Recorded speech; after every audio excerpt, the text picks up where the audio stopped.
Shirur police निरीक्षक विनोद पाटीलची सिंघम कारवाई। 3 पिस्तुलासह सराईत आरोपी कोयत्यासह दोघे अटकेत। शिरूर शहर आणि परिसरात बेकायदेशीर कृत्य करणाऱ्या गुन्हेगारावर शिरूर पोलीस स्टेशनचे पोलीस निरीक्षक विनोद पाटील यांनी कडक कारवाईचा बडगा उगारला आहे।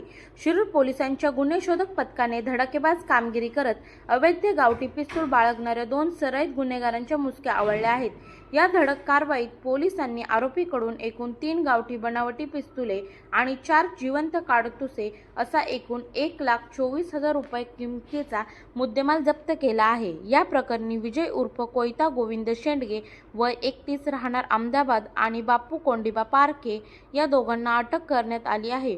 ही कारवाई पोलीस अधीक्षक संदीप सिंह गिल, अप्पर पोलीस अधीक्षक डॉक्टर शुभम कुमार आणि डीवायएसपी प्रशांत ढोले यांच्या मार्गदर्शनाखाली पोलीस निरीक्षक विनोद पाटील, तपास पथकाचे पोलीस उपनिरीक्षक शुभम चव्हाण, पोलीस हवालदार अक्षय कळमकर, पोलीस अंमलदार निलेश थोरात, विजय शिंदे, नीरज पिसाळ, निखिल रावडे, सचिन भोई, अंबादास थोर, रवींद्र काळे, अजय पाटील आणि दादाराव नांगरे यांच्या पथकाने केली आहे। या सिंघम कारवाईमुळे शिरूर तालुक्यातील गुन्हेगारांचे धाबे दणाणले आहेत।